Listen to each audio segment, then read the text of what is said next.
Hello, everyone, and welcome to Sunday night. Sorry, we're starting a little bit later than our normal 8 o'clock start. I'm Scott, and joining me today once again, my partner David. Hey Scott, how you doing, buddy? I'm doing well, and joining us all the way from the land down under, Carla. Welcome. Hello. Hello. Hello. Oh, Welcome. I'm here. well, a lot of interesting things happened in the past week. First of all, yesterday the Preakness with what happened at the starting gate. The number 9 horse bucked its jockey from the starting gate. Yep. Out.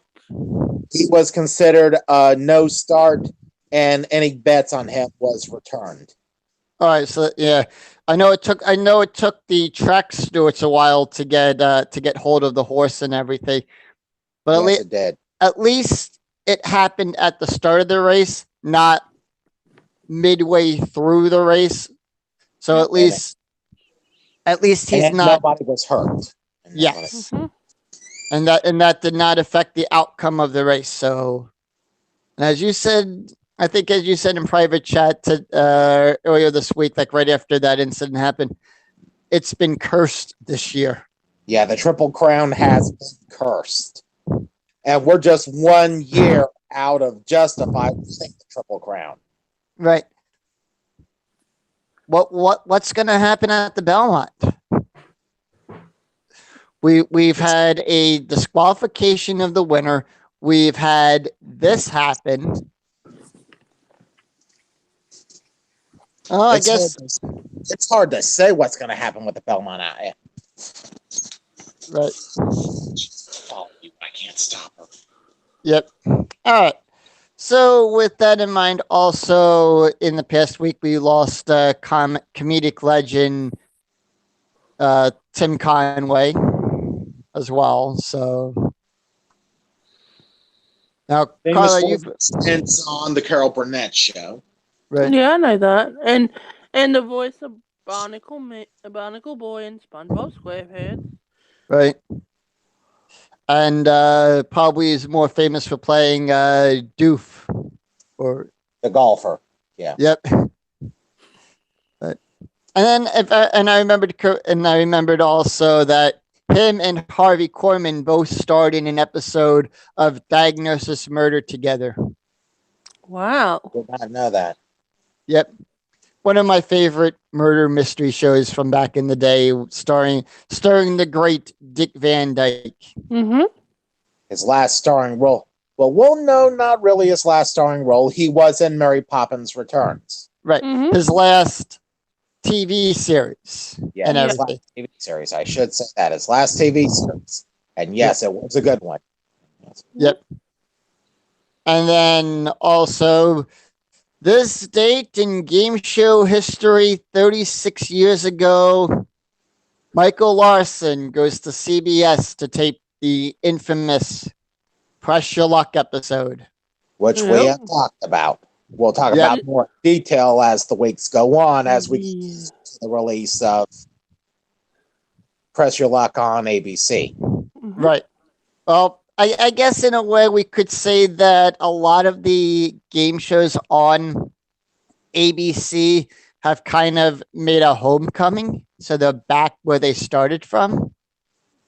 Well, remember, Pyramid started on CBS, then jumped to ABC, then jumped back to CBS, and now has jumped back to ABC again. So I kind of consider since Pyramid had its original start, I guess for longer over on ABC, I kind of consider ABC its home and everything with that. So now if NBC decides to bring back game shows, they got to bring back Concentration. Amen to that. Yep. Yeah. And we got to end if Alex wants to host it again. We should get out. Yep. Suzuki.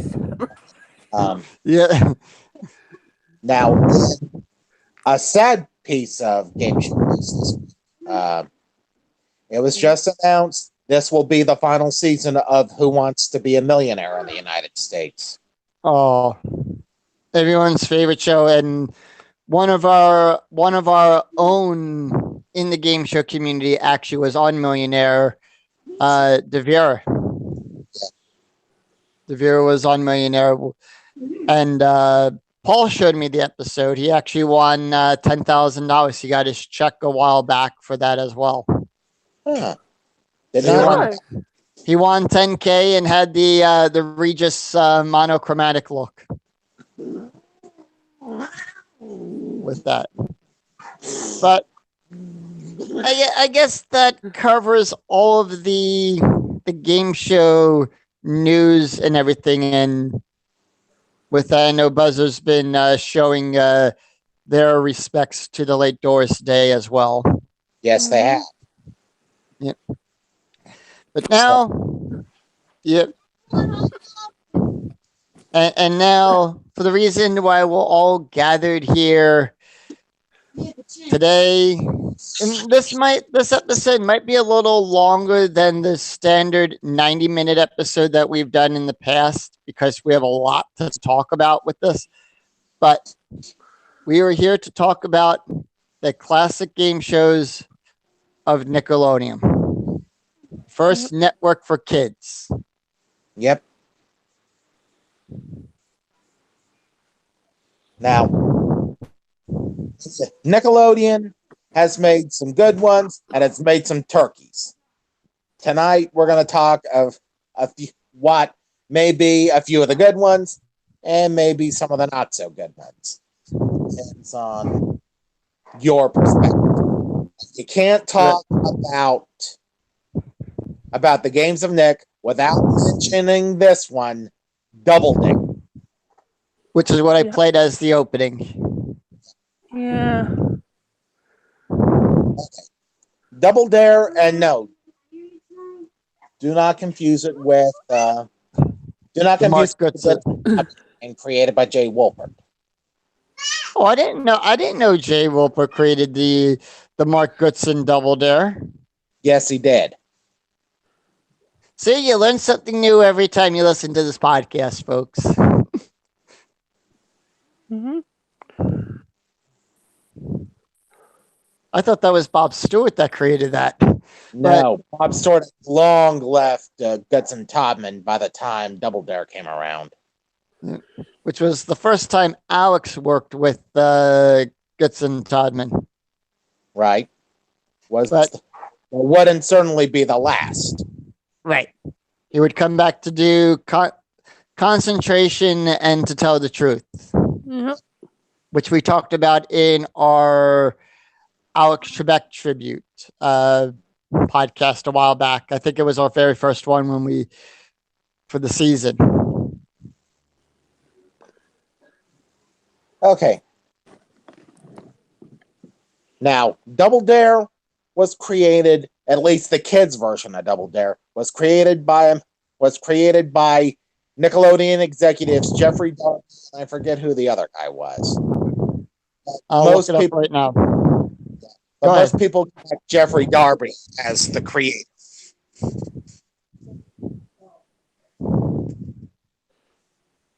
Now, it was a pretty simple game.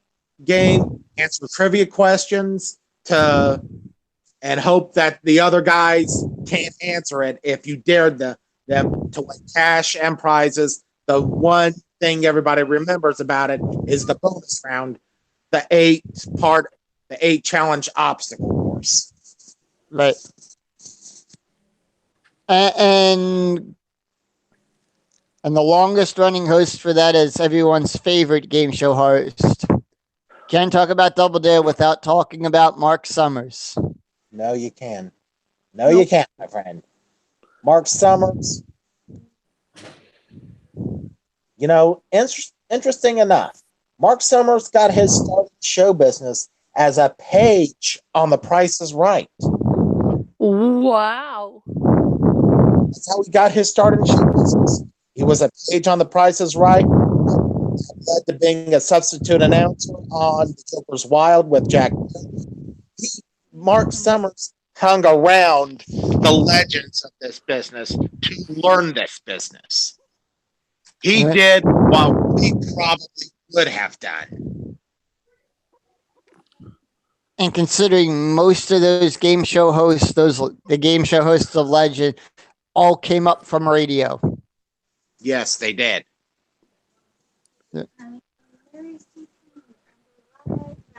Now, interesting enough, and I know this isn't talking about the next shows, but Bill Cullen got his start as a sportscaster. Oh wow! Bill Cullen got his start as a sportscaster, and then worked his way through radio, and then worked his way into the game show business, where, you know, we all know him as. Right.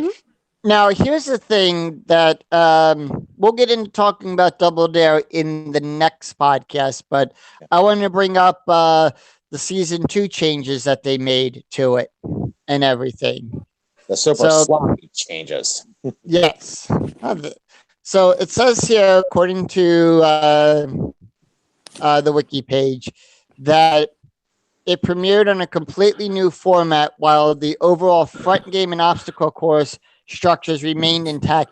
Each week is now a full 4-show tournament and everything. Now that's news to me. I didn't know that. Right. With Monday is a 4-person team with the winning team members being paired with celebrity partners and pitted against each other for the Tuesday and Wednesday shows. The 2 winners face off on the Thursday show with a new celebrity partner to determine the winner of the week. I didn't know that. Interesting. For the front game, points are now used, and the obstacle course, each obstacle is worth $500, while clearing the course wins $5,000. On Thursday, the money is doubled, meaning the maximum amount possible for one player is $16,250. Wow. For a kid's show back then, that was a dang lot of money. No, that is now. This is with the current version. Oh, the current version. It's a Yes, little cheap. This is the current version. This is the new one now, Dave. Okay, I thought that was the super sloppy version. No. Okay, so we're talking the new version now. Yeah, We're talking one hosted by oh god, I can never remember her name. Liza Koshy. Liza Koshy, with Mark Summers as her announcer. Right. Now, maybe this was a change by Mark, or maybe this was a change by Nick. We'll have to look more into this and get back to. We'll have to do some research on this. Right. We will talk more about Double Dare next week in our Double Dare podcast. Right. But this was the game show that single-handedly saved the network. So we can't talk about the other game shows to follow without talking about Double Dare, the game show that saved the network. Wow.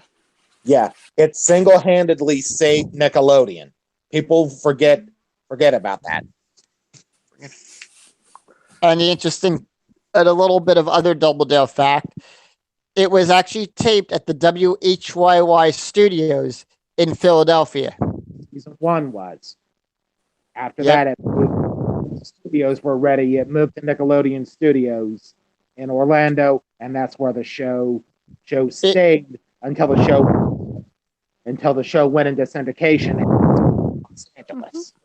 Yeah, but it stayed. Here we go. Inventors. Here we go. I found it. Jeffrey Darby, Michael Kingenhofer, I think is how you pronounce his last name. Like I said, I never could pronounce that guy's name, but everybody contributes Jeffrey Darby, who was an executive as the creator of Double Dare. Right. And Double Dare has created a lot of internationally based versions as well too. United Kingdom, you had a version down there in Australia, But From- sadly, it only lasted a season. 2 seasons, 89 to Oh, 92. Yeah. Yep. I didn't know that. It was up there in Canada in the French speaking area. In the Quebec area. In the Yep. In the Quebec area. Yeah. France has a version currently on, premiered back in 2012, and it's still running right to this day. It's still What? currently on over Cool. in France. There was a German version for 3 seasons from 91 to 94. There was a version in India, only lasted 1 season, 2004, and the Netherlands had a run of it from 89 to 90.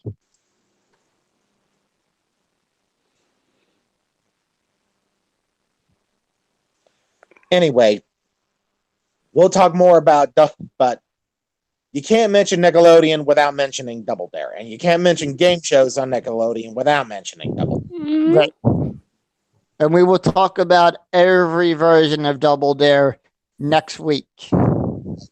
So we'll sit on the Double Dare part, and then we'll move on to the next show that Jeffrey Darby created, Finders Keepers.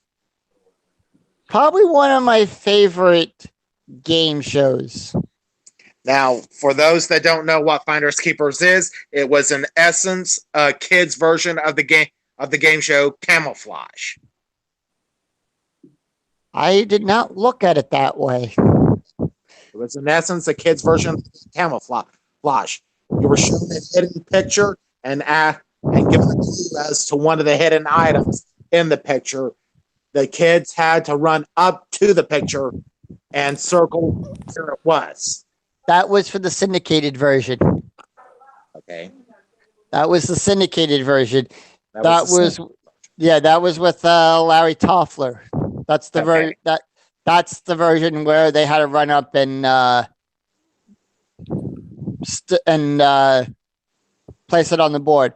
During the Wesley Your era, they actually used the light pen for that. You actually had to circle it.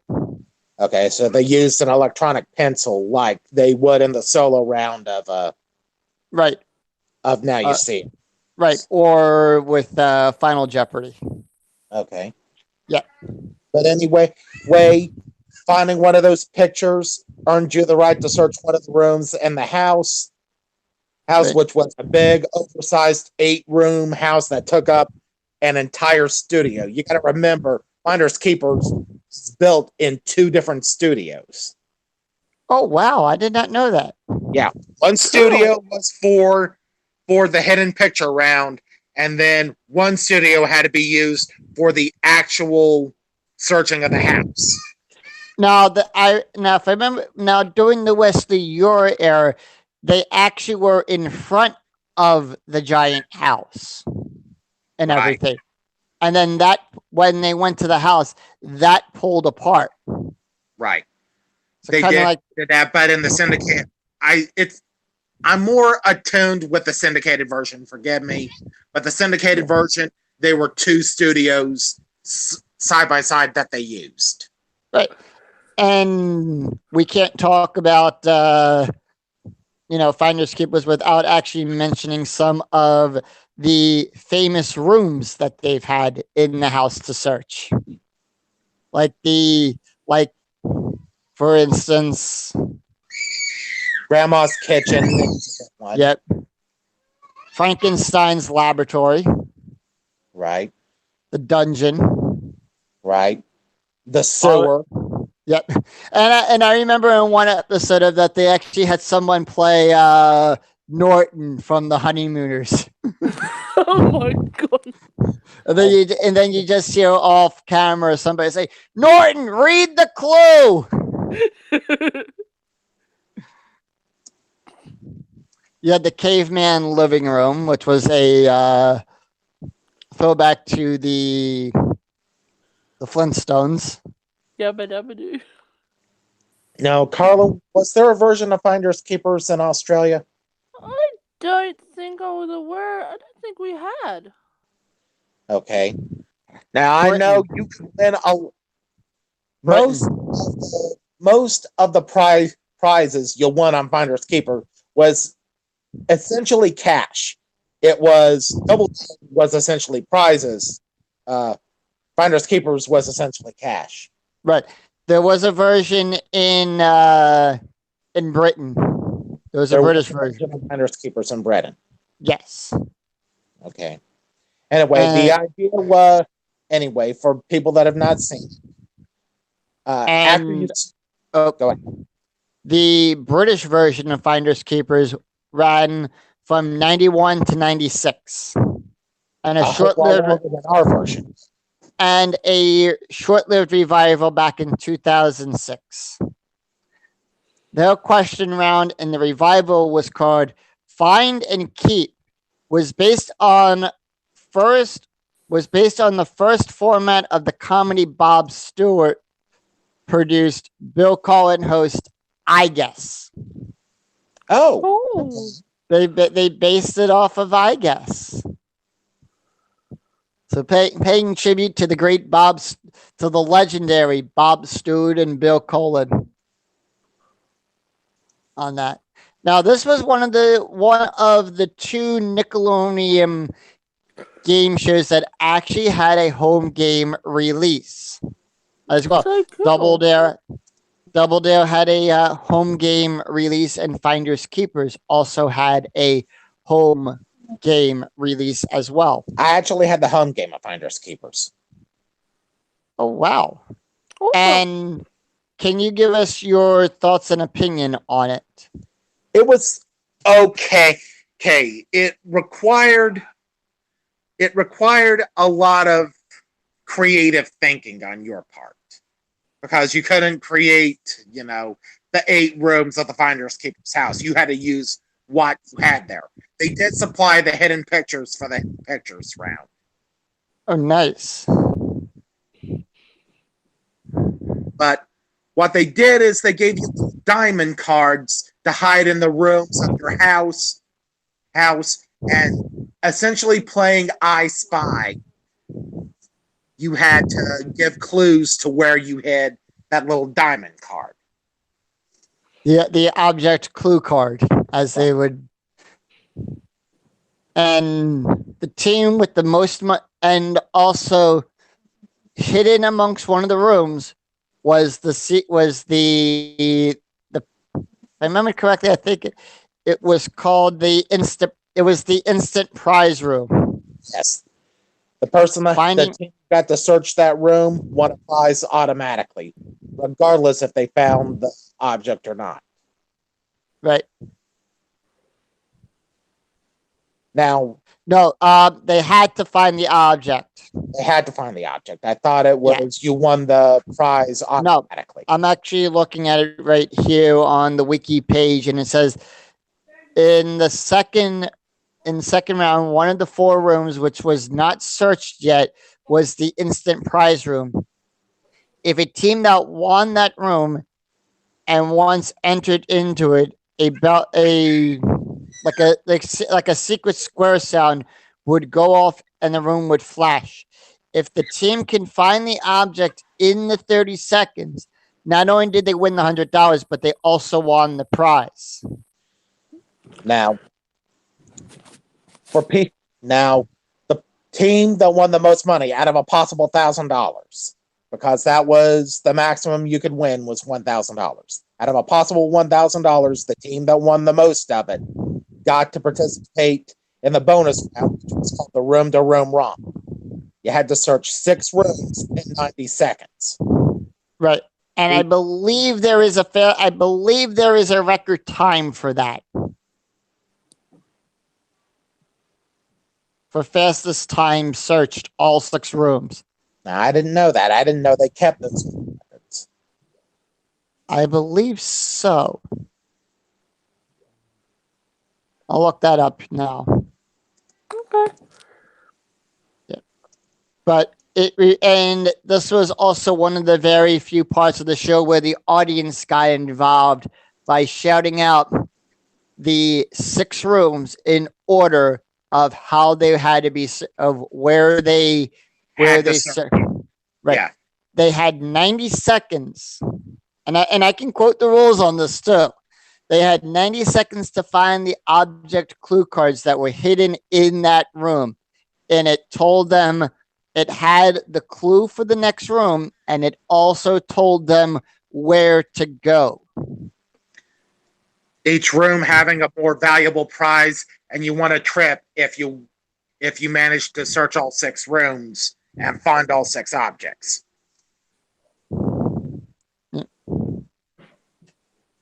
Now, keep in mind, now I don't know if the syndicated version stuck to this rule, but the Nickelodeon version,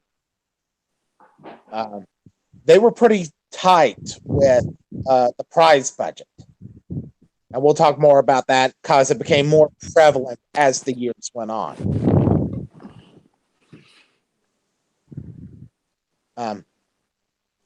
But Finders Keepers is one of those shows that Jeffrey Darby, he knew kids. I'm sorry? What? Oh, what were you saying? You kind of blurted out for a second there. Jeffrey Darby, he knew kids. He knew what kids could do to have a good time. So I guess you could say he created 2 game shows that really kids loved.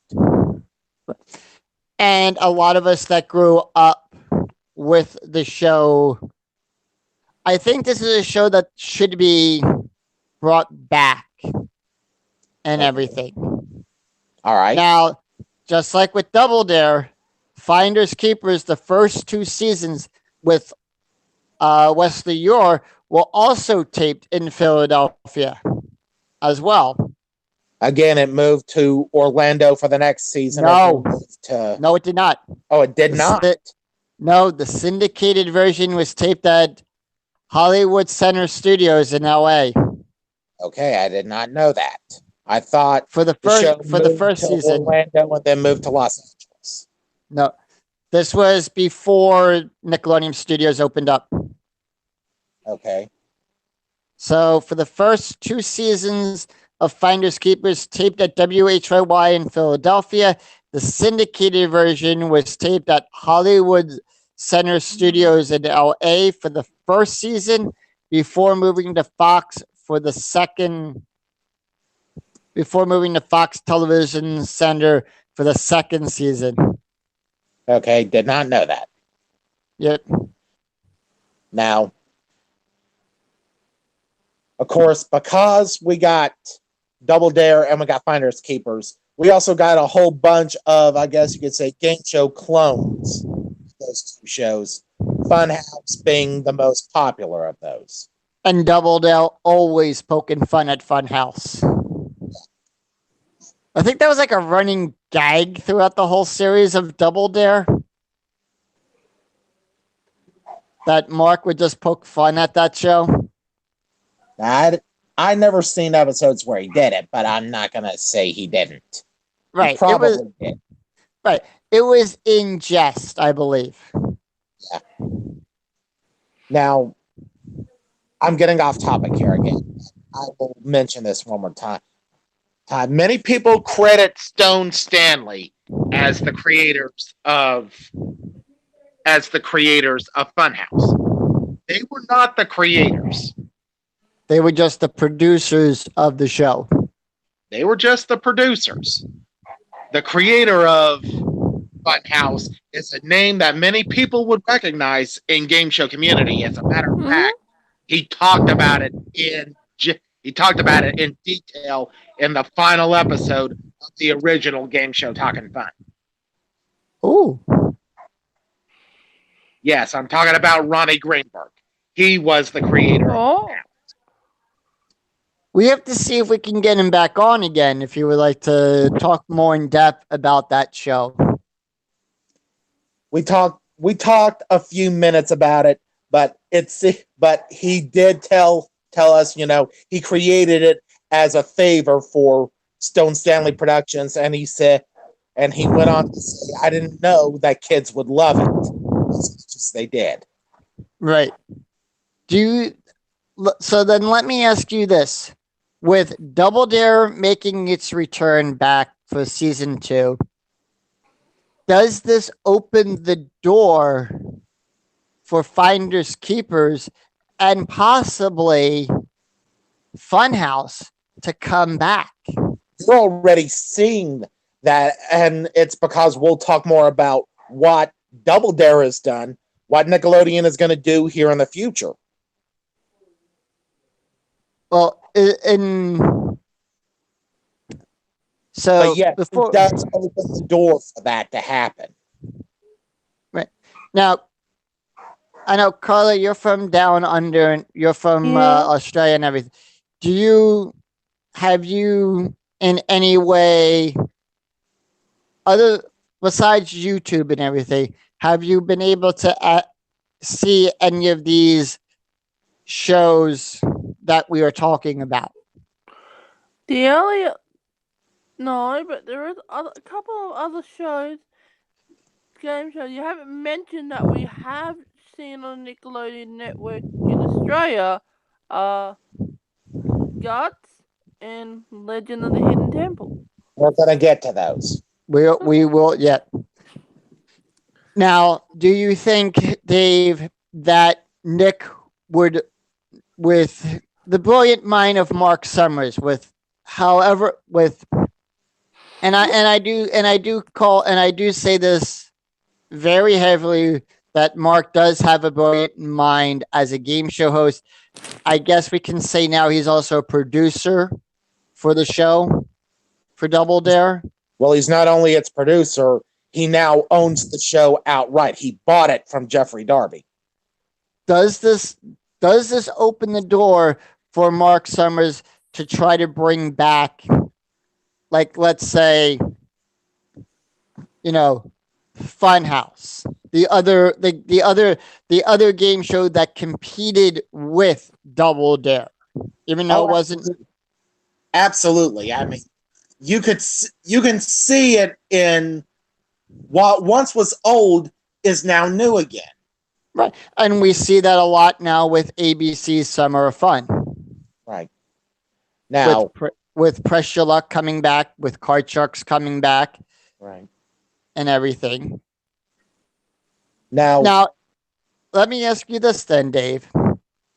If Funhouse does make a return back, do you go out and ask J.D. Roth, who was the original host of that show, to host it again? I don't know if you ask him to host it again, but you darn sure ask him to be a producer on it. Right. The one thing that I've watched some of the British versions of Funhouse, and I know it was right. Now, knowing that Funhouse was on BBC, they could not award, due to BBC regulations, they cannot award cash prizes for their game shows and everything. Up until recently. Right. And especially if it's a kids' game show, they could not do that. So all the prizes were prizes through the Funhouse. Now, the one thing I liked about the UK version of Funhouse, the Grand Prix, they actually had go-karts on a track that they would run around and everything. Wow. They actually used, I believe they were gas-powered go-karts for the Grand Prix. Do you incorporate that into the newer version if Funhouse is brought back? Now, you probably could, at least the way things are now. Now, you got to remember, things have changed in television since Funhouse was on the air 20 years ago. Right. And I believe we should dedicate a whole episode to just talking about Funhouse and its sister show, College Madhouse. Which we'll talk more. folks, we'll talk more in detail about Funhouse in another podcast. We could spend an entire podcast talking Right. about Funhouse.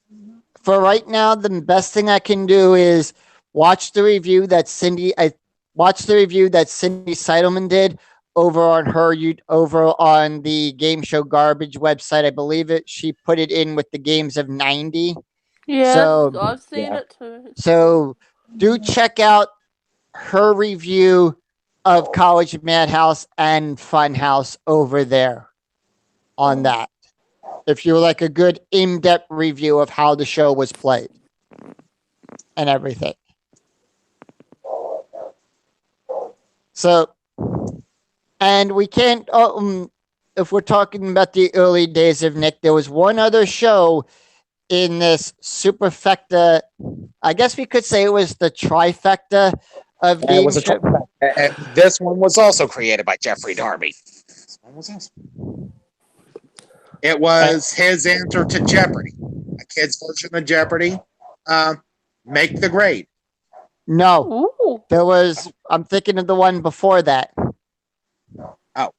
Okay, keep going. Think Fast. Oh, okay. Think Fast.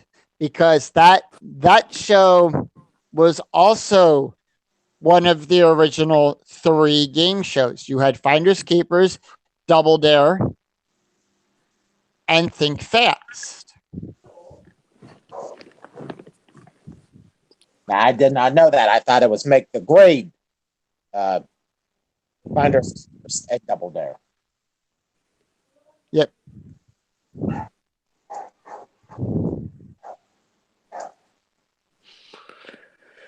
Okay. Now, I don't know much about Think Fast, so I'll let you take this one, Scott. What was Think Fast? Think Fast was more of a quick thinking stunt show that involved, using the player's mind, using their ability to think and their ability to quote unquote, as the show said, think fast with it. Because you had different varieties of stunts. You had stunts from where you had probably one of the best games that they played on there called Flog, which was golf spelled backwards, and getting a question right on that allowed the player to putt on this putting like on a mini golf course, like a miniature golf course type thing Mm-hmm. with it. Now, winning a stunt in the first round was worth $50, and second round stunts were worth double that and everything. So, like I said, Flog was probably one of the best known ones, and how it worked was a miniature golf hole was set up on the studio floor, and to be able to putt, contestants had to observe a word spelled backwards until what the correct word was spelled when spelled correctly. Team who got the ball in the hole first won. Occasionally, palindromes were thrown in there in each to throw the contestants off guard and everything. Okay. Another one that was used was Plumber's Blackjack. The goal of this event was for one contestant to pour random containers of colored water into a large container over the other contestant's head. The teams took turn with the goal to get to a marked line or large container without going over. Okay. Yep. So you had that. You had your baseball style games where it was more or less a pattern recognition. So kind of like Simon, like I would pick up a red balloon, throw it at my partner, then the other team would have to pick up that same balloon and then add something to the chain. And that would go back and forth until one team broke the chain and everything. Okay, then Think Fast was not created by Jeffrey Darby. No. Let me see who created it. Now, winning the obstacle or winning the event allowed them to go to what they would call the brain bender. Now, the brain bender could be a picture of a celebrity, a close up of a common item, objects that are in common, or a rebus puzzle, kind of like on concentration and everything. So solving the brain bender awarded you more points. Now, the team that won, that had the most money at the end of the game, goes to the locker room, and the locker room is played much like the bonus game from Classic Concentration. Okay. So the locker room had 15 lockers, 7 matching pairs, and the unlucky, right. Now the one dud, there was 2 different versions of it.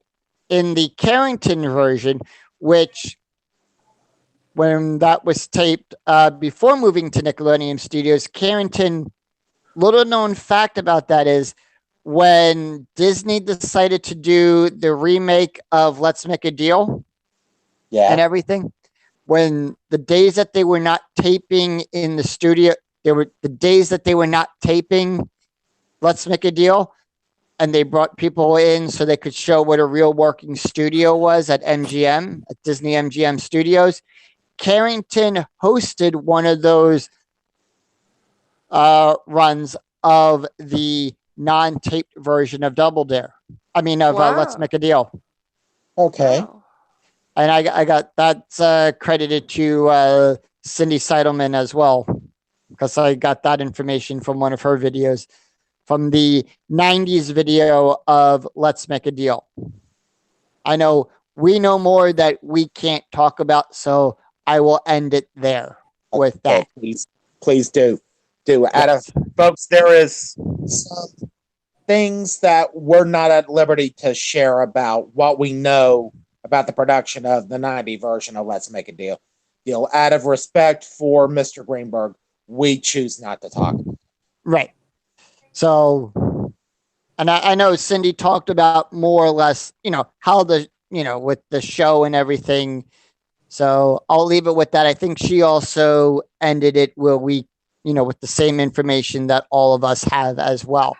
Now, in the Carrington version, now they didn't flip back and forth like they did in the Lackey version. So in the Carrington version, one player had 30 seconds and they would open up a locker and you had to find its matching pair. But hidden behind one of those lockers was a time bomb. Oh. And the time bomb would go off within 10 seconds if not found. And what that would do is, if it wasn't found, your partner would only have 20 seconds to make the remaining pairs and everything. And they had buttons that they would actually go through all the lockers and hit and everything. So making a match, won a prize, each one more valuable than the previous one.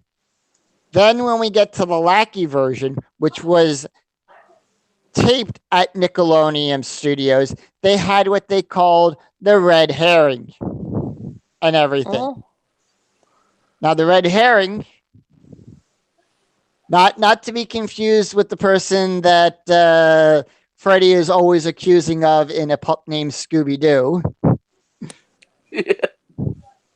Okay. So what they did in this version was there was one dud pair. It's like that one dud car that throws everybody off and everything. Mm-hmm. What they did was they had what they called the herring handle. If you found the red herring, you had to run back, yank on the herring handle, and it closed all the lockers and allowed the player to keep on matching. And in this one, they would alternate back and forth. So for the first four, and the scoring system worked a little differently in this one. For the first four matches, each one was worth $100. The final three were worth prizes, with the seventh and final match being the big grand prize, like a trip back to Oh. Universal Studios in Orlando, Or- Florida, To Space Camp. or Yeah. Space Cool. Camp. Yep. Yep. And they literally had actors in, acting in these lockers and everything Okay. with it. So it's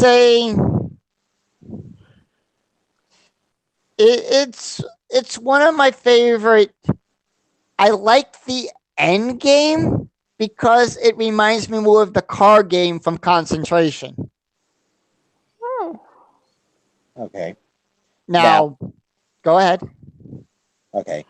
So yeah, this was Think Fast was produced by Jeffrey Darby. He wasn't its creator. Right. I'm looking at it right now. Now, some other guy created Think Fast, but Jeffrey Darby was its producer. And it had two hosts over its 2-year run. Like I said, you had Michael Carrington from 89 to 90, and then you had Skip Lackey from 90 to 91.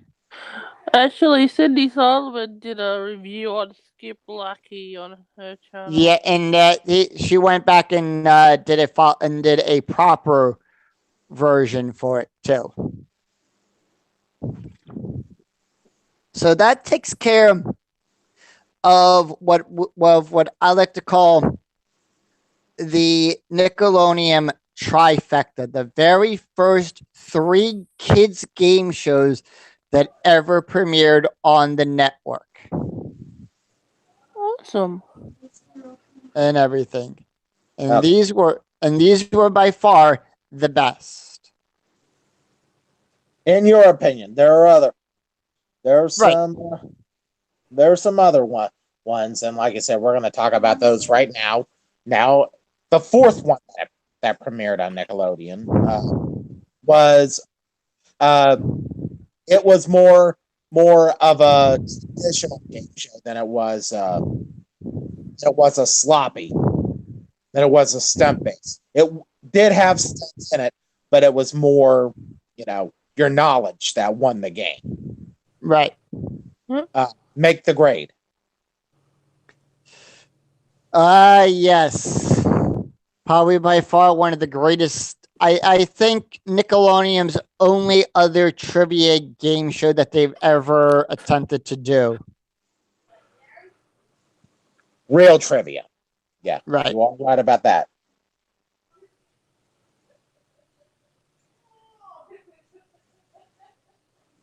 Okay. Now, And Dave, since I talked about, Think Fast, I'll let you talk about Make the Grade. okay. Make the grade had 3 contestants, all ranging in between ages of 10 to 14 years old. Object of the game was you were presented a huge board with 7 categories and 7 grade levels. Object of the game was to answer a question every grade level and every category. First contestant that could do this won the game and advanced to the bonus round. Over the course of the game, there are squares that you pick that you would automatically be awarded that square, or you would lose a square, and then the stunts come in. I think there were in 4 different places were fire drills. These were stunt-based games, but not really stunt-based. That it was knowledge that helped you complete the stunt. Kind of like the stunts that were on in 2000. Right. Now, speaking of some of the stunts from it, you had and they ranged from going from point A to point B. I'm gonna actually look it up. Yep. Now, Dave, you were right about the wild cards. You did have a take where you could take somebody's square. You had a lose square where you had to give up a square, a free space where you found the free space, no question asked. You got what you got it for free unopposed. Now, the fire drills kind of made this game a little unfair because winning the fire drill, you got the choice of which position you wanted to play. Right. The positions in Make the Grade were locked. They were not locked by player, they were locked by podium.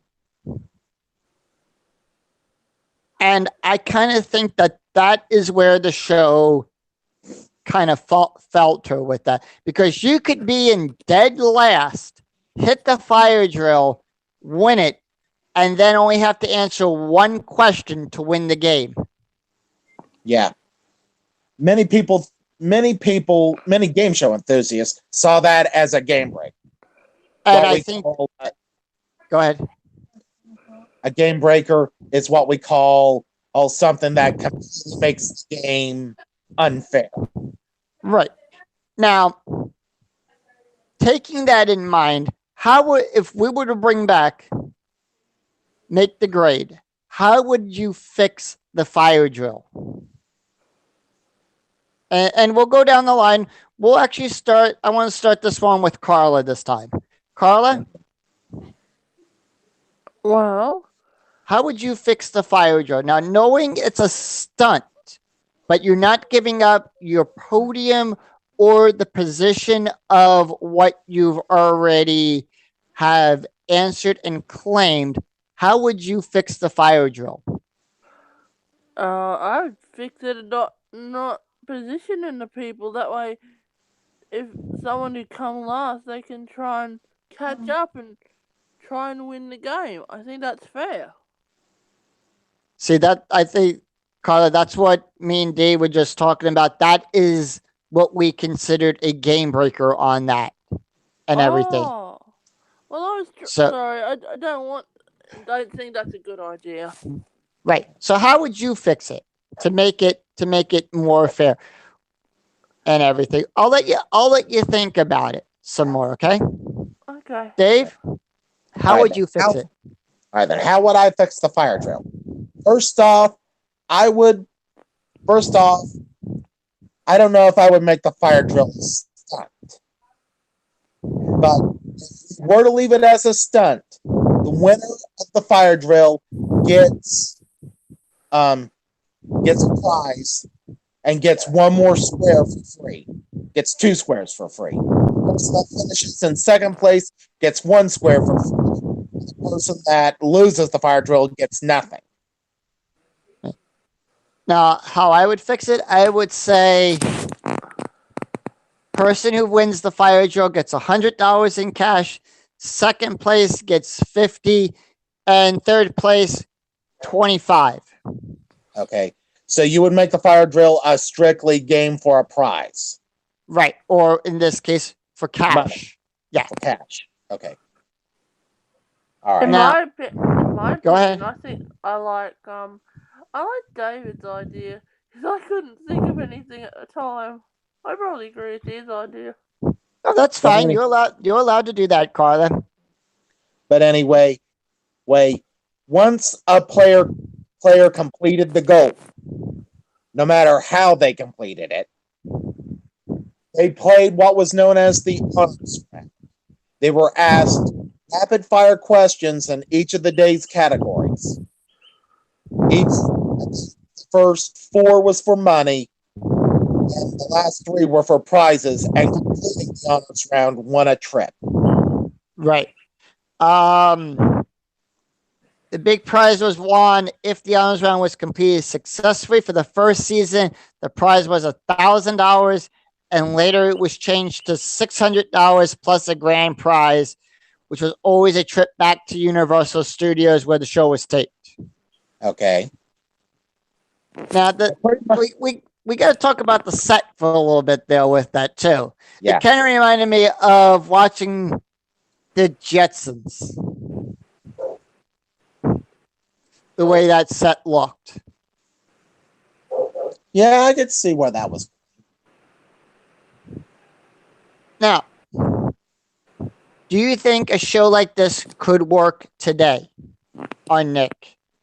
It could, but like I said, the game breaker with the fire drill would have to be addressed. And if I know Mark Summers, he would have something to do with it, and he would probably fix that. Right. Now, would you use the old rotary style board, or would you completely use monitors like what we have on Jeopardy?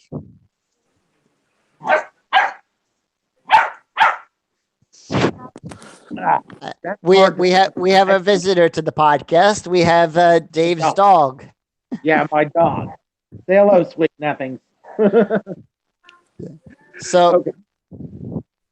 with the board, how would you do it? Would you use would you use the flip board that they used back then, or would you make it more like Jeopardy and Wheel of Fortune, where it's all computerized now? Well, both would have its pros and cons, but I would do the flip board. Right. I would do a mix of it. I would have the monitor. I would have like the little monitors up there, but have it where in a way that they simulated the flipping and everything. So you're not always recycling back through everything. Because remember, you had that issue where if a question was missed or if you lost a question, how it had to constantly cycle through again.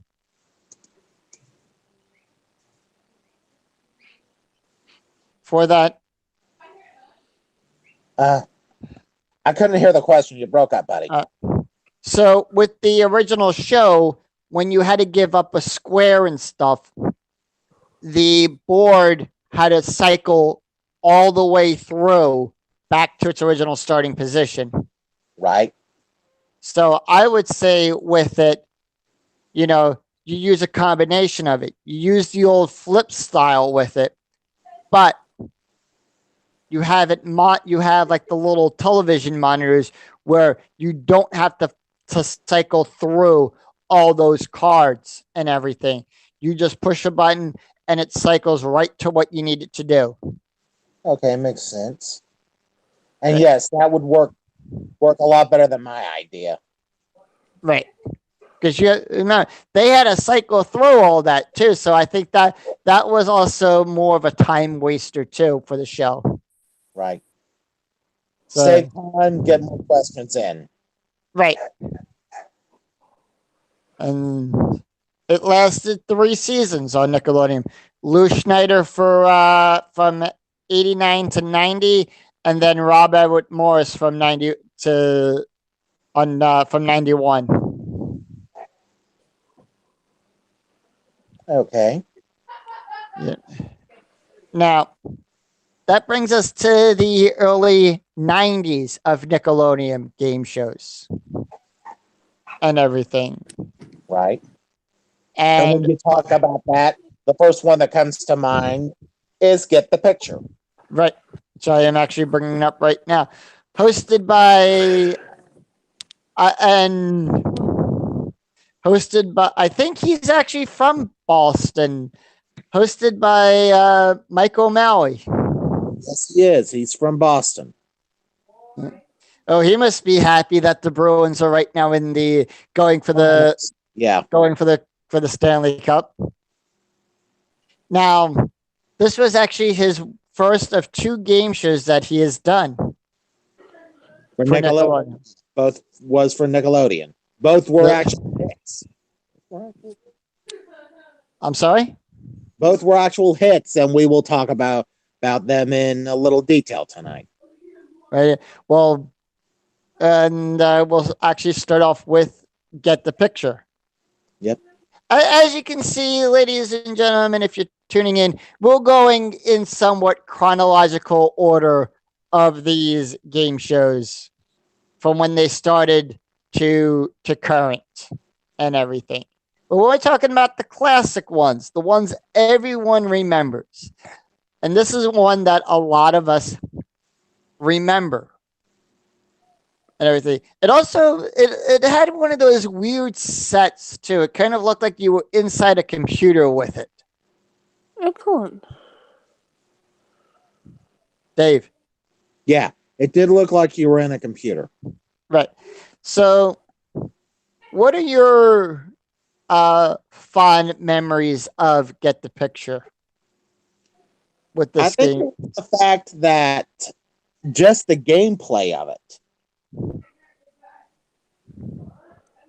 I mean, I'll let you describe the gameplay. Well, you Because had it had two different versions, two different styles of gameplay. Like throughout, one for dollars and one for points. right. Now, in the very first, yeah, I am actually, and Marjorie Cohen created this one. Okay.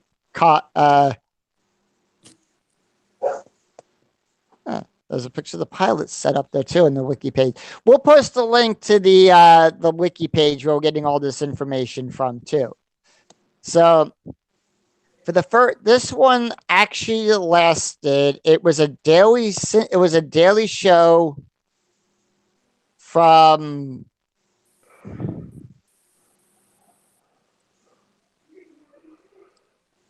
oh wow.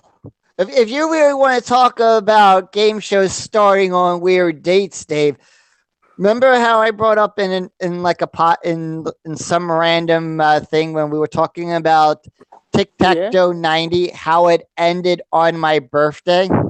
Yeah. Get the Picture started on my birthday. Oh my lord. So it started on March 18th and everything.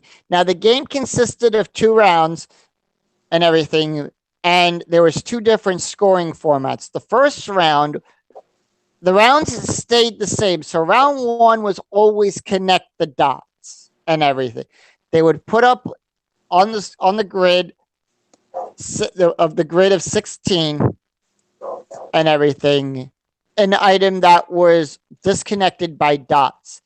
Buzzing in and answering a question got the team 20 points, and they would be able to pick one of these squares to connect the dots.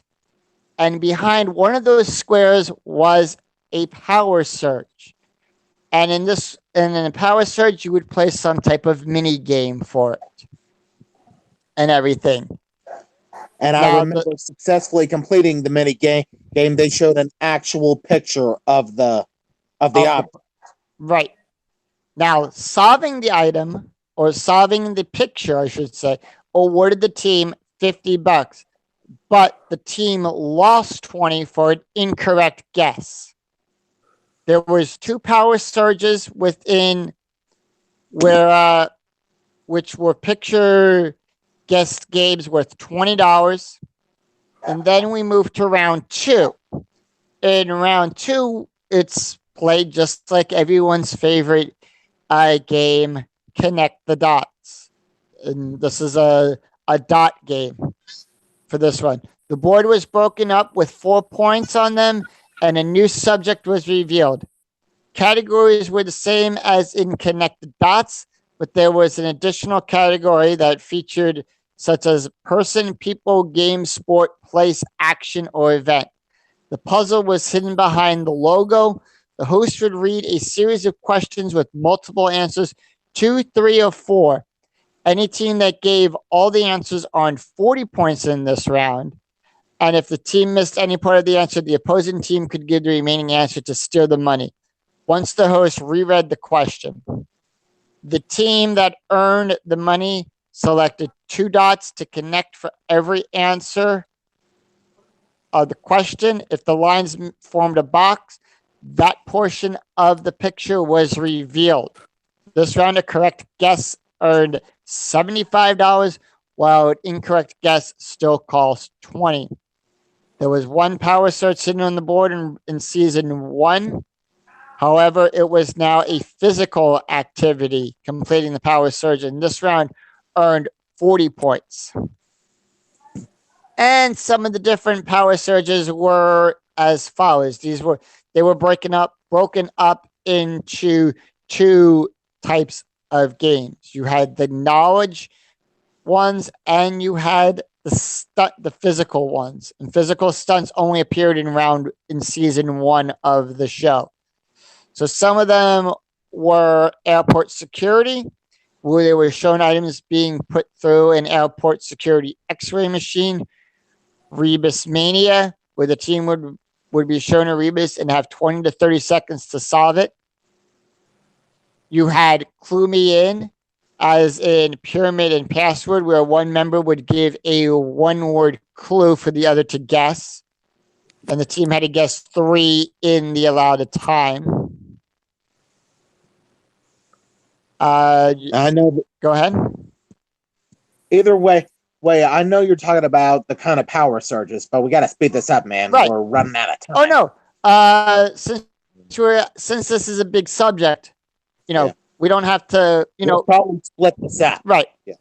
Now, round 2 of this. Now, season 2, they played for points and everything. Winner of the game, the team that won, went to the the mega memory round. They were shown 9 objects. Mike would read off a clue, and you had to remember which one of the 9 numbers concealed it. You had 45 seconds to make it through to get all 9.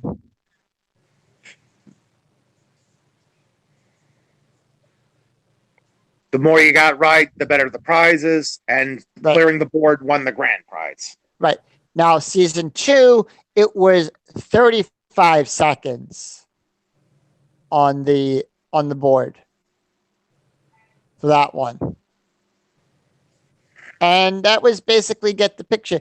Now, the other Mike O'Malley game show, the one everybody remembers. Well, Dave, are you fine if we make this a 2-hour show, this one? No, we can go ahead. Okay. Yeah. We'll go for 2 hours on this one because there's a lot to talk about with this. The next one, probably everyone's favorite game show that poses the question, do you have it? Guts. Right. Which was, in essence, Nickelodeon's answer to American Gladiators. Which I absolutely loved watching it. Yeah. Okay.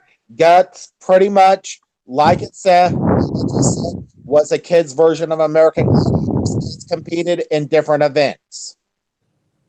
Then to score points to try to win the day. It was never announced what the contestant won. We always know they won a trophy that looked like the aggro crag. Mm-hmm. It was never announced on the show what prizes the contestants won for winning the events.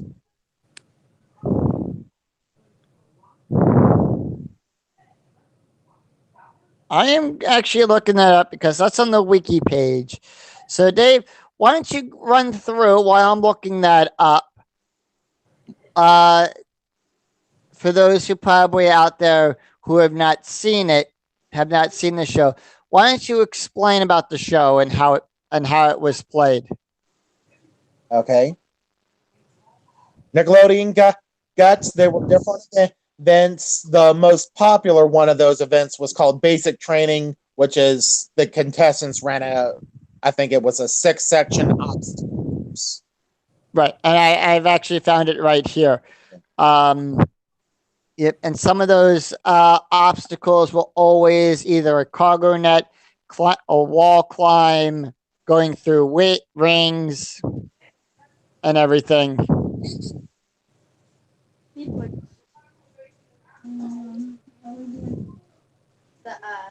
Okay.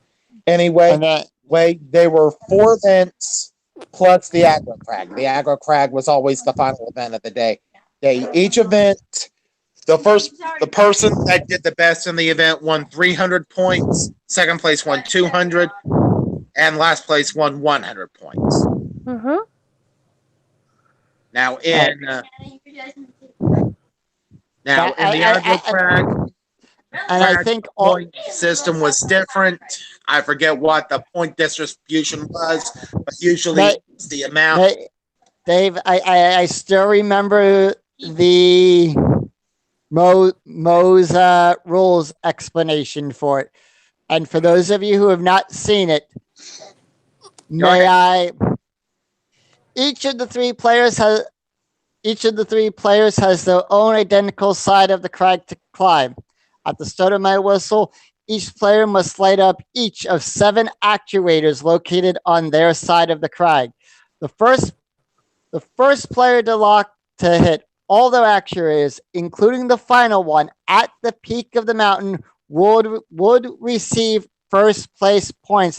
The points broke down as this: 725 for first, 550 for second, 375 for first, and throughout the entire run of its show, I believe there was only 2 people who ever had a perfect show. Won every event. Won every event, including the Aggro Crag. Right. Now, throughout its run, the Aggro Crag has evolved, and notably, yep. And here is the rules. Going into more detail, player may not cross into another player's section of the mountain. Using a railing to finish climbing up the mountain instead of the rock climb, only in earlier plays of the Mega Crag, this rule was dropped due to the unfair nature of the rule. Accidentally hitting someone else's actuator, making a false start at the beginning, finishing the climb without lighting all of the one act. Now, that one, I have to credit the person that's standing up there at the top of that mount, on the top of the crag, Who has to make the ruling? right? How is he now? Out of all of this, now mind you, he's up there. You know, you got the judge up there, the officials. How are they able to know if a person missed an actuator? Because the crag evolved over the course of the show. In the original run, you did not have Boulder Canyon. I think season 2, you had Boulder Canyon. Yes. Then in season 3, the crag evolved into the Mega Crag. It took on a silver metallic color. And then you had, if I remember correctly, the final version was the Super Aggro Crag. That was Global Guts. Right. Yeah. Now, some interesting notes about the crag itself. There was in a couple of the following episodes, there was a double disqualification in it. The highest score for a contestant was 1,925 points, Which and was twice. No, I stand corrected on that. It was achieved 16 times throughout the show. Dang. 16 You had times. 16 perfect games.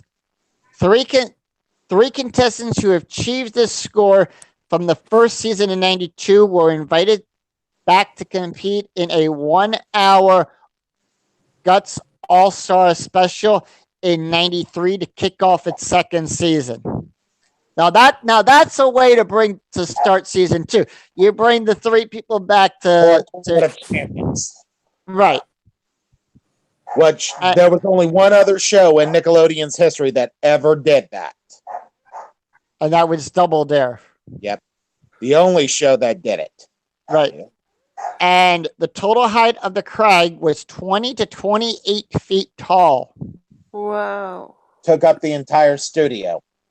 It more or less looked like an airplane hangar, I would say, for that. And we have here the perfect scores. They've actually have it listed here on the wiki page. player with the most points after all 5 events won the game, received the medals. I wonder if they actually got to keep the medals. I think they did. I know they got to keep the trophy. Right. As well as a Fox glowing piece of the Agra Crag. When the show changed to Global Guts, the medals were redesigned to reflect the show's new logo. With all seasons of the show, second place received silver and third received the bronze. And here's some interesting things here. 25 out of 160 episodes ended in the blue player getting the gold, red player getting silver, and purple getting bronze. 3 perfect games. 17 out of the 160 episodes ended with blue getting gold, purple getting silver, red getting bronze. 27 out of that was red, purple, blue. 27 again was red, blue, purple. 39 was purple, blue, red, and 23 was purple, red, and blue in that order. And it doesn't really say what the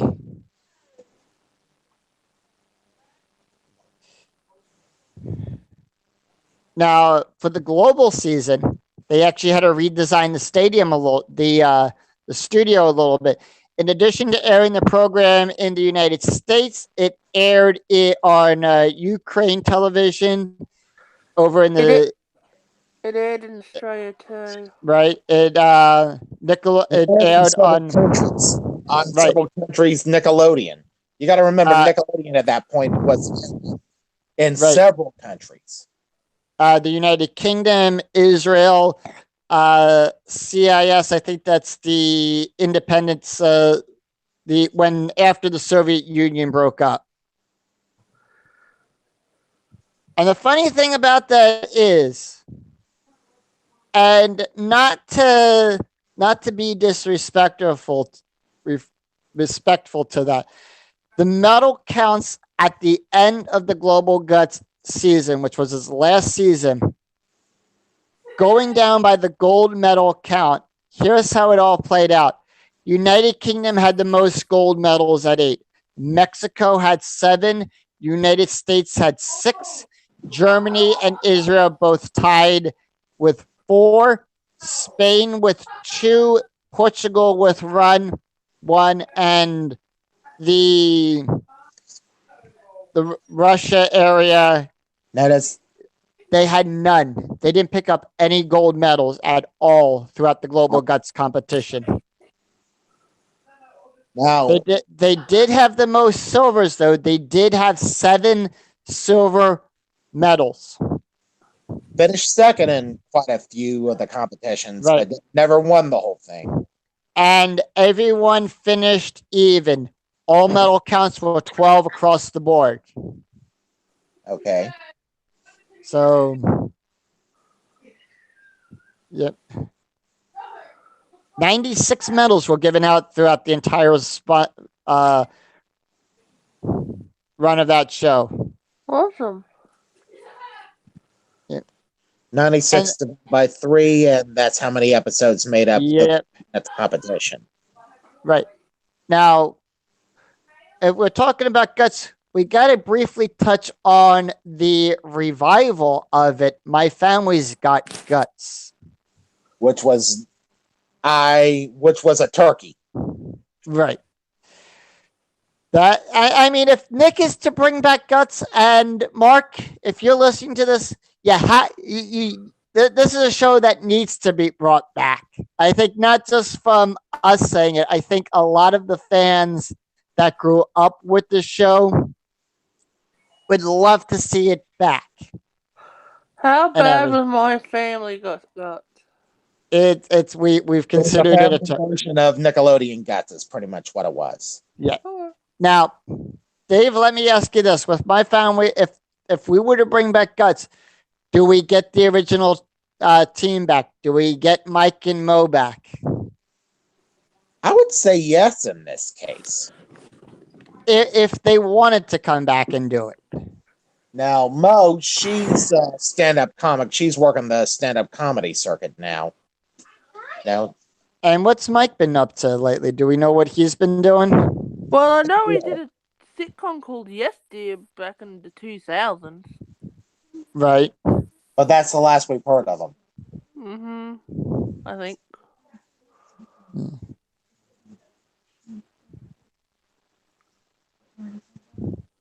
Let me check the wiki page.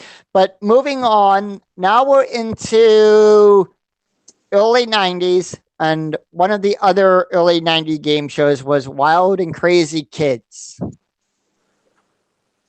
Oh. All right, which was and yet was not a game show. It was Nickelodeon's reality show. It was Nickelodeon's reality show.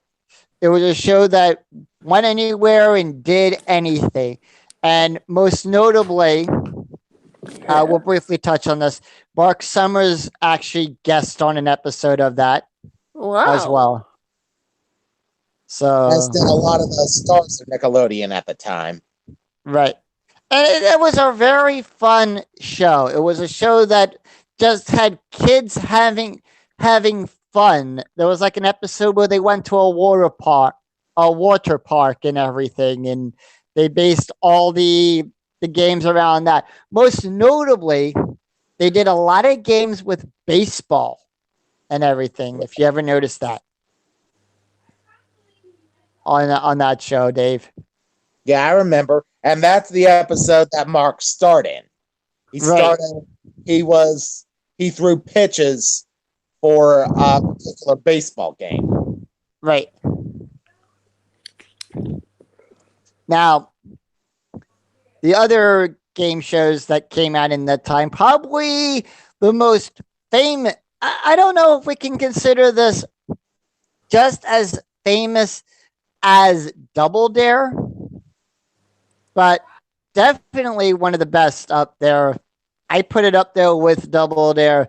It's the game show that the two came back to do for a movie on Nickelodeon a while back. I think it was like last year or something the movie came out. Yep.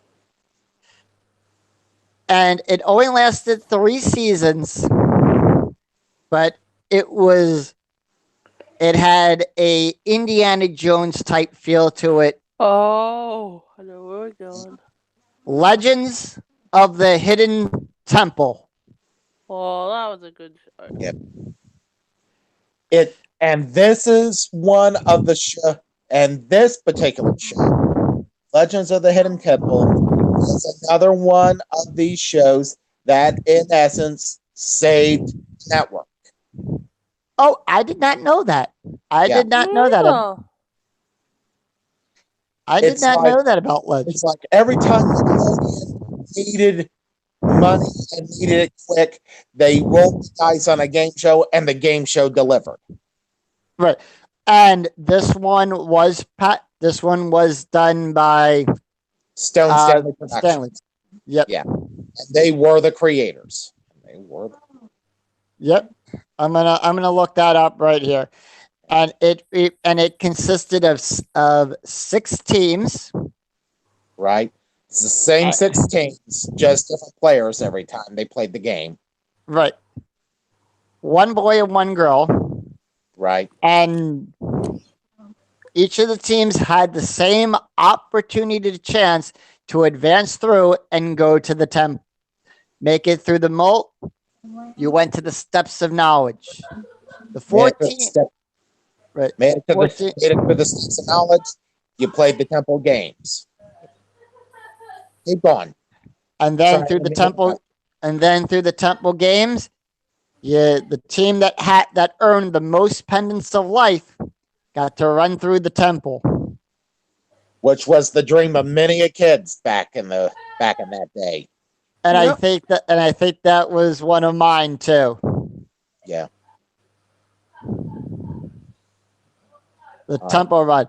Now they had 3 minutes on the clock. Now, Yeah. I was watching a little bit of a video where they actually interviewed Kurt Frog, and he said they only had, I think, like 16 winners throughout the entire run of the show. There's a reason for that. There's only All right, and Dave, why don't you let us in on that? the prize budget on Legends of the Hidden Temple was very, very strict, to the point that Nickelodeon agreed to only pay for 8 grand prizes per season, per 40 episode season. Wow.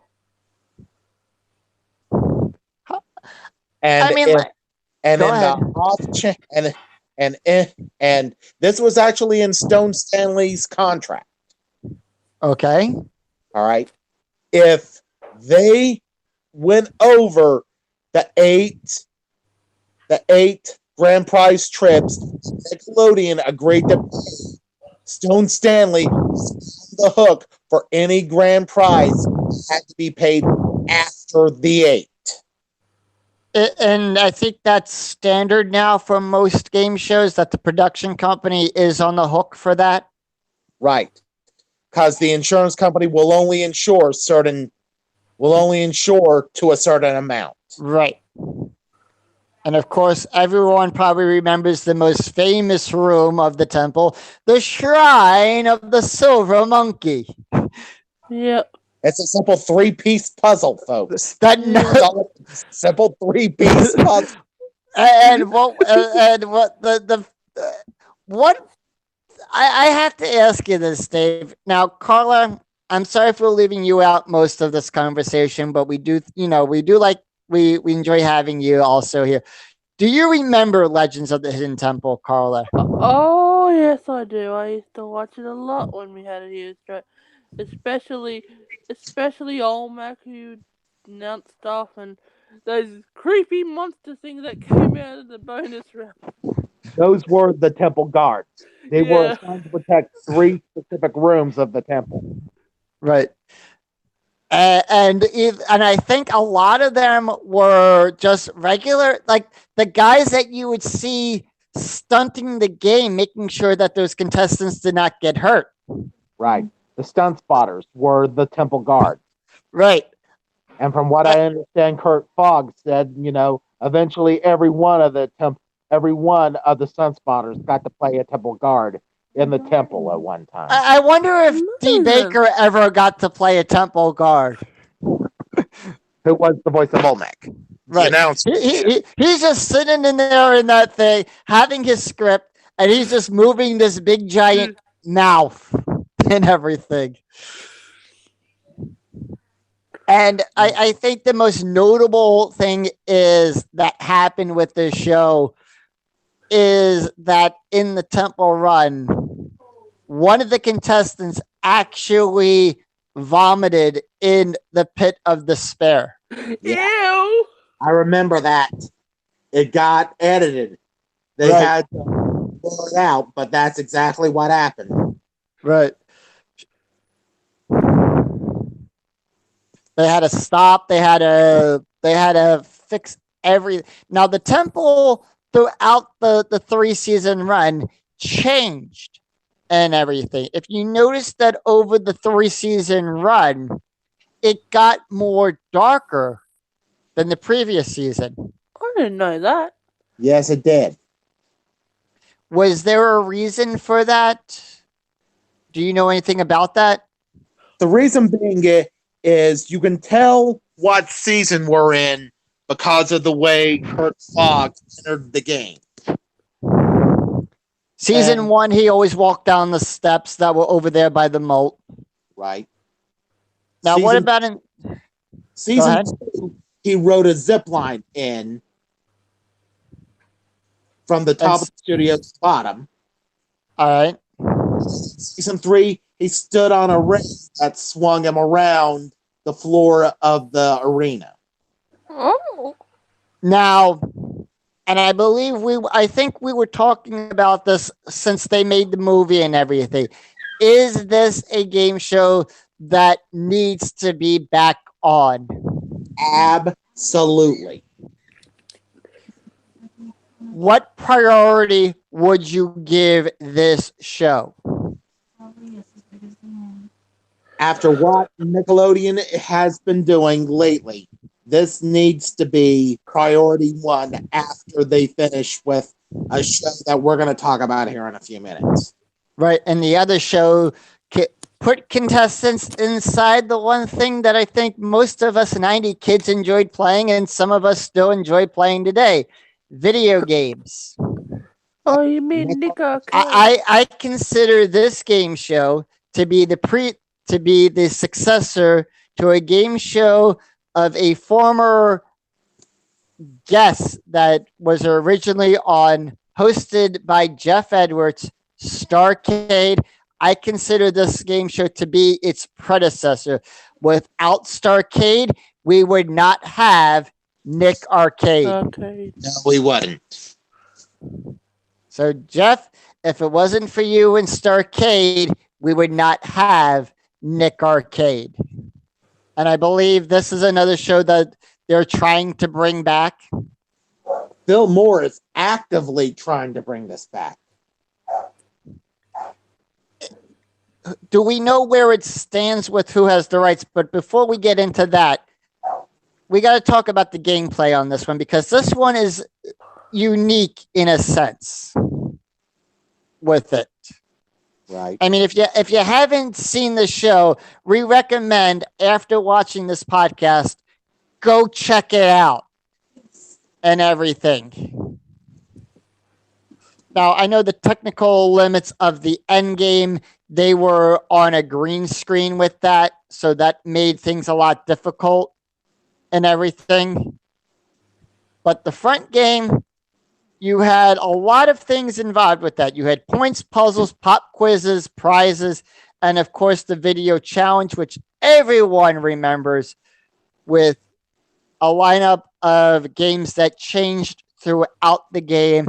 Most notably, they would always feature, Nintendo, Genesis, Super Nintendo, Nat Geo, and some other console games up there as well to play. You would bet your points on that. You would bet a number of points that you had, or all of it, whether your opponent could beat the Wizards challenge on this game. And the Wizards challenge, I just recently found this out, was conducted the same way as the bonus round of Starcade? Starcade. They had people play those same games, and you had to beat the average that a certain amount of people could do on that game Within a time limit. Right. And most notably, games that they showed on there were Addams Family, Sonic 2. That was fun to see them play Sonic and everything. That was my game back then. And the funny thing about that is those toss-up games, those were created in-house.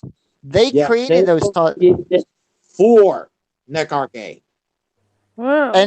And the funny thing is, do you ever notice the buzzers that they used for that? Yeah, they were Nick. sticks. They look like the old Atari sticks and everything. Now, moving on, I think around that same time when a lot of the 90s game shows were starting to wind down, one really popped out. But this one, we have to contribute before I get into that. Winning the game actually allowed the contestants to enter the video zone, where they would have 60 seconds to complete 3 levels. One teammate would try to complete 1 level.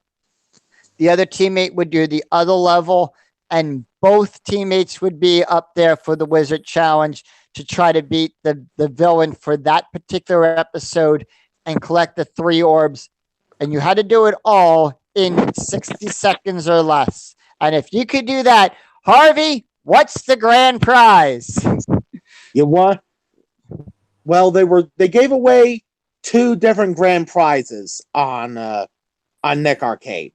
They Okay. either gave away trips or computer systems. Cool.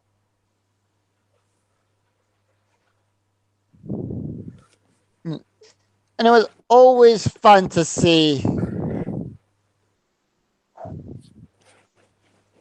And of course, and I was right on the game systems. I was right on that. You had the NES, the SNES, the Genesis, the TurboGrafx 16, and the Nat Geo were always the 6 the 5 game, the 5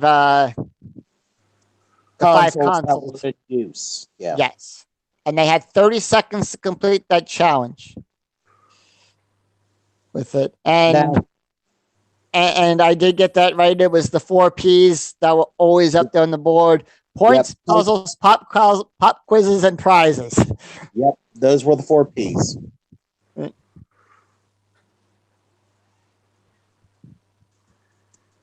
I think everyone always loved it when they had to go over to video challenge and everything. Yeah. One had to play, one had to make the wager. Right.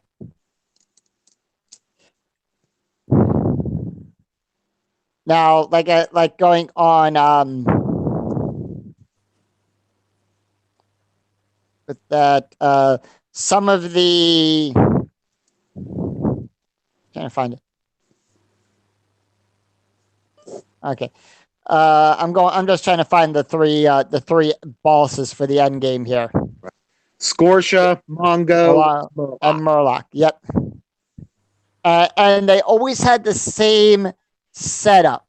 You know, you had the 2 orbs on the top, the one that was always either the left or the center of that opening railing there.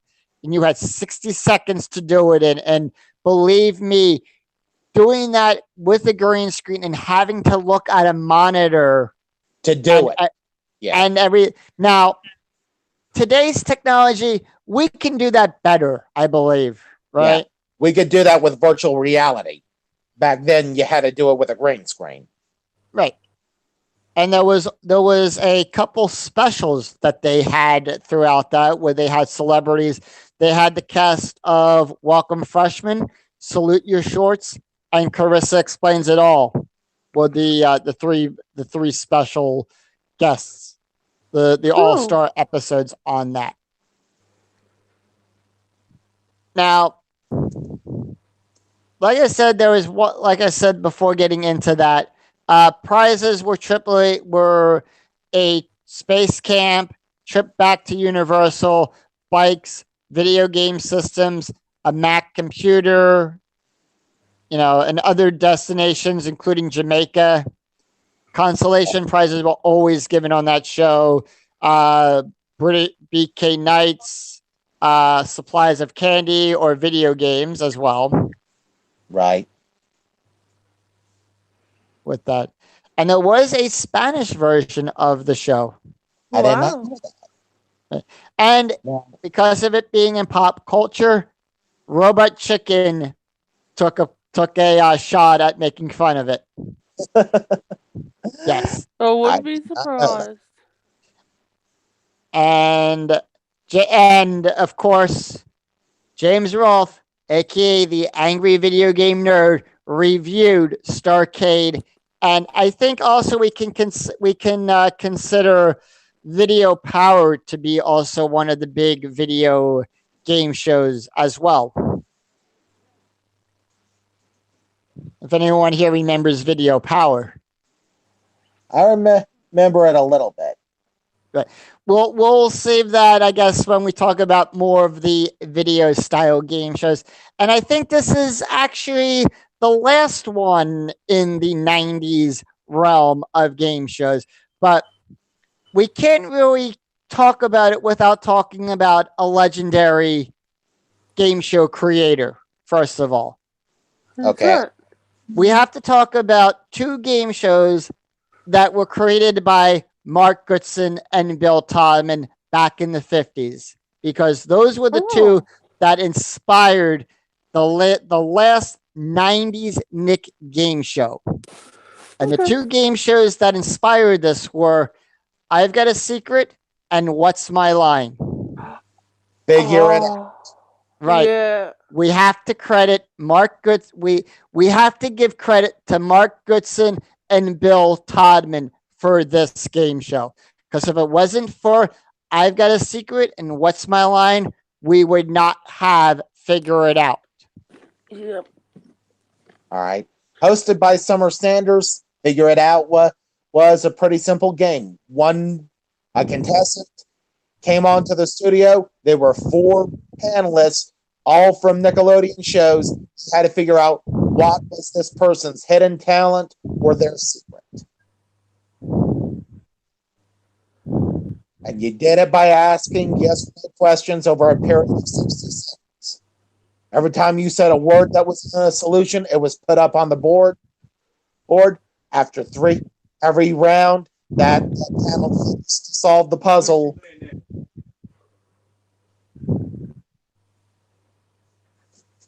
Every round that the panel fails to solve the puzzle, the contestant won a prize. Yep. And no, it was 3 minutes for each round. No, it was 1 minute for each round. Let 1 minute rounds. me double check on that.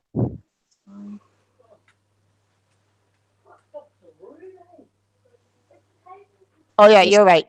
It was 60 seconds during the Summer Sanders era, while the Stepan era, the first round lasted for 1 minute and 45 for 1 minute and 45 for the last two. So 1 minute for the first round, 45 seconds for the last 2 rounds. And also in that, when you got close, I think in the last round, you always had like the charade brigade come out. Yeah. That tried to give one of the words in the puzzle. Right. Yeah. But anyway, each round that went by that the panel failed to solve the puzzle, the contestant won a prize. If the panel could not solve the puzzle after 3 rounds, the contestant won a trip. Right. And in round 2, we got to talk about the most famous thing that they've added, the secret slime action. All right. Yep. Pretty self-explanatory. A member of the audience is randomly chosen, and then a secret action is said to the audience. If one of the panelists performs that action during round 2 or round 3, that audience member won a bonus prize. Right. And I guess we can say the most notable person that would always get slimed was younger Pete from Pete and Pete, Danny Tamborelli. Yep. But notably, you also had a lot of the cast from Nickelodeon's version of SNL over there. All that. Danny Tamborelli. I think Amanda Bynes was Yep, I'm looking at the thing right here. Amanda Bynes was there throughout the entire season. Danny Tamborelli was there from the entire run. Keenan Thompson, Keenan and Kel were both on the show. Cool. Lori Beth was there for the first 3 rounds, for the first 3 seasons of the show. Michelle Trachtenberg was there. Was a regular. Yep.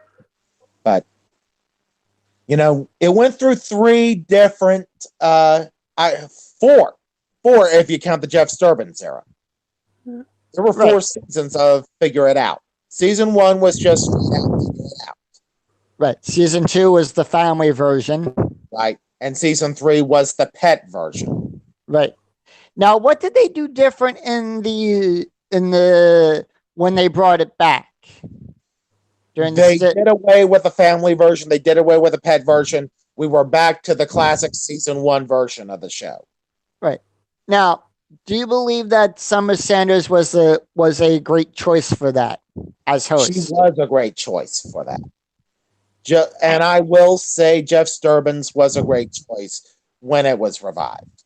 Right. Yeah. And Lori Beth also hosted in a like half of a round too,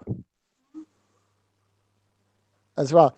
And I'm looking at because they have her up on the U.S. Game Show wiki, and she's also a professional swimmer too.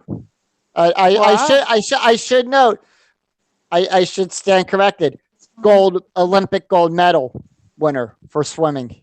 Yep, she was at the Barcelona Olympics. Now we got about 10 minutes left here. So let's Now, so with the classic '90s shows that we talked about, Yeah. in priority of that, because we know Double Dale's already back. We know Phil's trying to get back, Right. you know, Nick Arcade with that. But what, where do you put Legends? Where do you put, something like Legends on that? Do you put Legends above Nick Arcade as one of those shows that need to be brought back?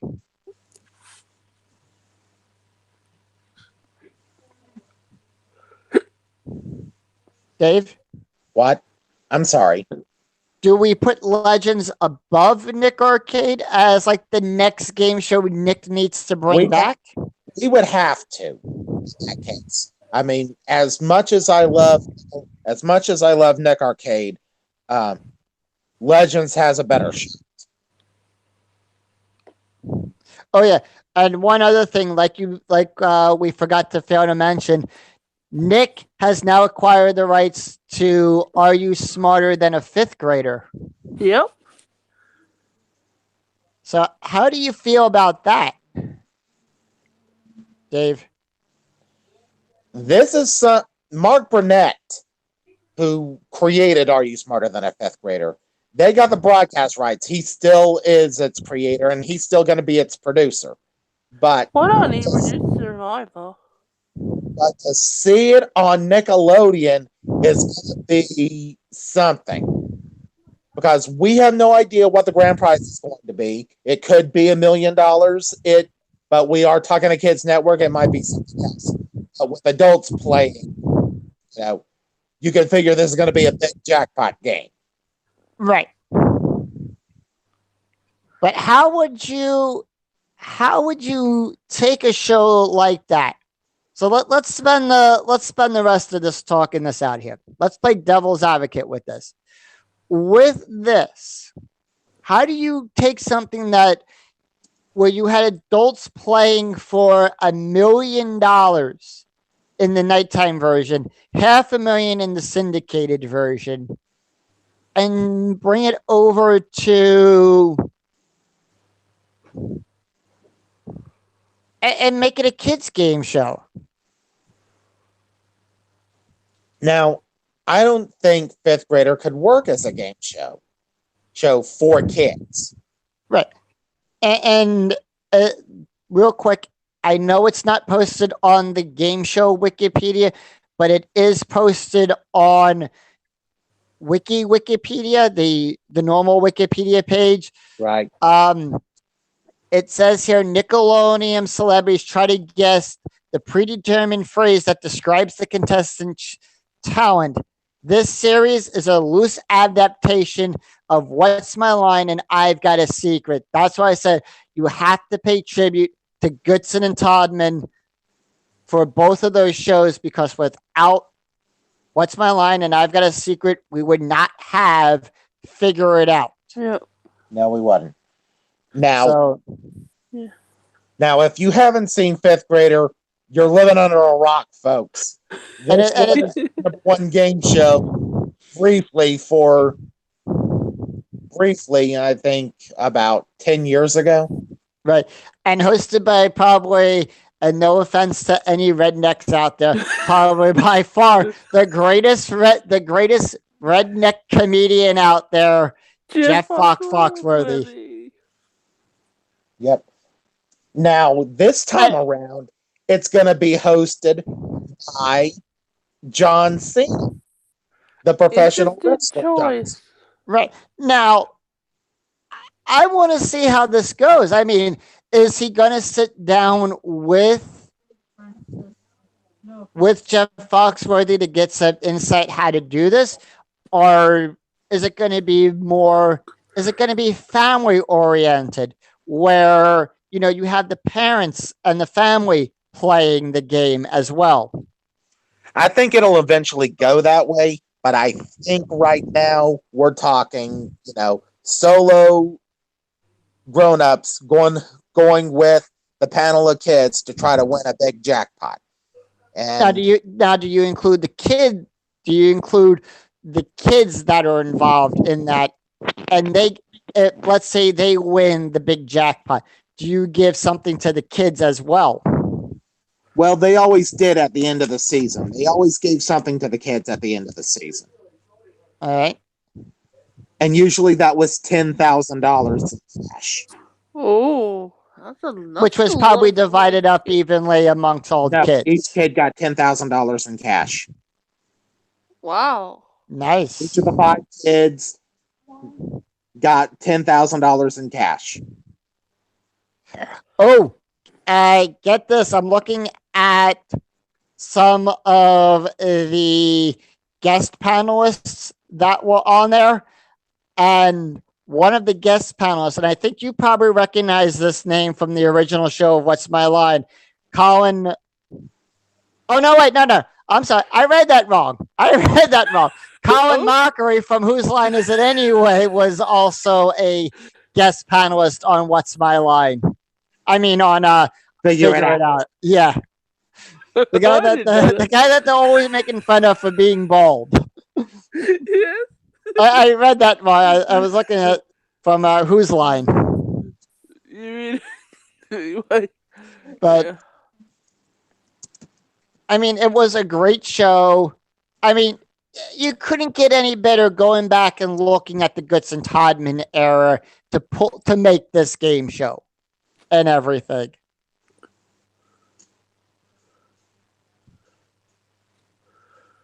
Yeah.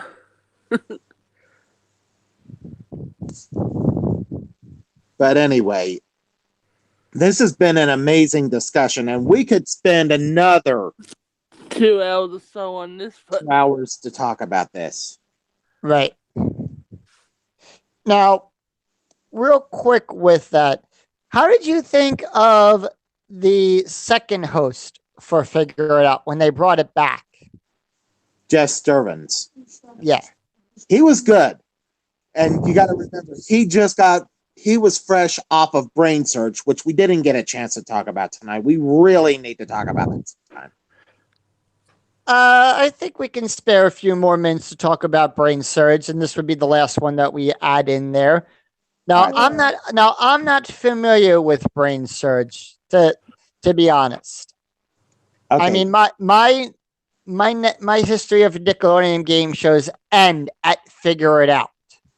Okay. Well, Brain Surge was Nickelodeon's attempt to get back into the game show business. Well, their second attempt. Their third attempt reviving Double Dare worked. But Brain Surge featured 4 kids trying to answer trivia questions. This was Nickelodeon's other, quote unquote, serious trivia show. But it also had the stunts and all that.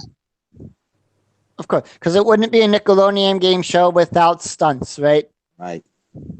But in round 1, contestants tried to complete a challenge, a mental challenge. Though in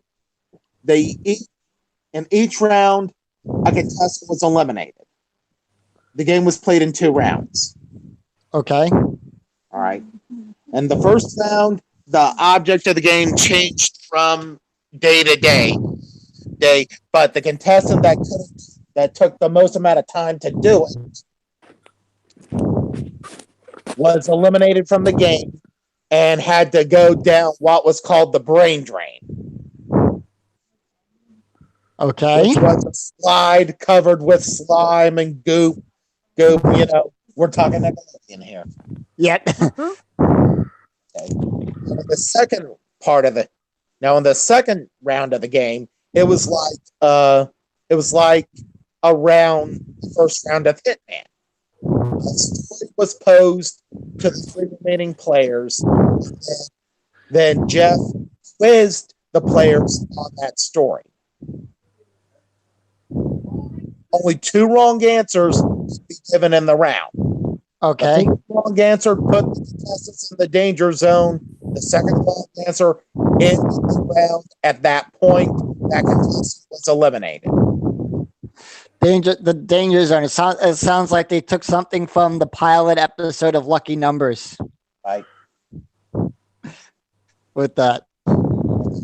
What happened after that was the 2 remaining contestants were quizzed about something else, and were asked questions back and forth until one of them gave a wrong answer.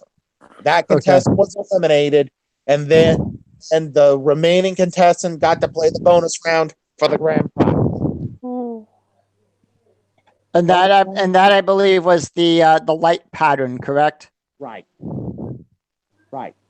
First, it was a 5x5. First, the floor was a 5x5 pattern, and then the contestant had to walk that pattern back. If they were successful, they moved back to the top, and the board changed to a 6 pattern. Right. And a new pattern lit up. Now, See, that one was a 7x7 pattern, and you had to do it again. If you could beat all 3 patterns, I think within 30 seconds.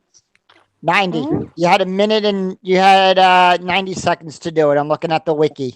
Like 90 seconds. I thought it was only 30, but you had 90 seconds to beat all 3 patterns. If you did, you won the grand prize. You won a prize for beating the first pattern, you won a prize for beating the second pattern, and you won the grand prize for beating all 3. And real quick, do you think this is a show that could work again today?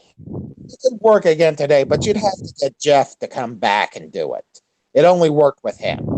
And there were 2 seasons of this. Right. You had the regular season and you had the family style. Right, and you had the family season. But both seasons were identical. Right. And with that, we're going to leave it here.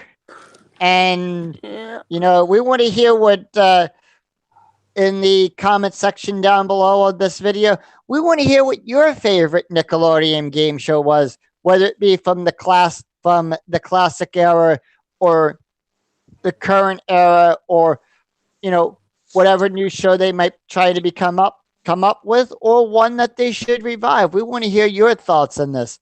So drop us a comment down there. We'd love to hear that. Do keep an eye out on our Facebook website and everything. Well, we are working currently on getting our Card Sharks and Family Feud surveys up. We do apologize if that's taking a little bit more time. And real quick, if you would like to see us, you'd like to see me come out there, or if you would like to see Lost Silver come out there and host classic game shows at your local convention, please do drop us an email. Send an email to your local convention. Our videos of our past works are up there. We got a brand new lineup of shows that we've talked about in the very first episode of Game Show Talk and Fun. We have a lot of good stuff coming up for this year, and for many events, even outside of the out of the anime and Comic-Con community. We want to hear from you as well. We'd like to know also what style prizes you would like to see us give away, whether it be DVDs, figurines of your favorite anime characters, gift cards. We have a lot of good, expensive prizes planned as well, such as maybe video games, a video game console. We want to hear from you as well in that. Hear So what drop you us a, want. Yeah. yeah, we got a lot of good stuff planned and we can't do it without you. So please, if you like what you see here, you like the podcast and everything, drop us a like, hit that like and subscribe button. Also remember to hit that bell for the notifications whenever we do upload new videos to be notified of when the podcasts are. And, you know, we want to hear from you as well, the fans. Like I said, if you want to have us come out there to your local anime convention out there in your neck of the woods, please write to us, get in contact with your local convention and everything. And we would love to get the ball rolling on that as well. Like I said, we got a lot of new shows planned, a lot of classics coming back, and we can't do it without your help as well. So until next time, Carla, thank you for coming. You're And welcome. Thanks a bunch, my dear. Yep. Folks, we'll see Yep. you next week for a Double Dare discussion. right. So Bye. until next time, I'm Scott for David and Carla. We'll see you next time. Goodbye, everybody. Bye, everyone.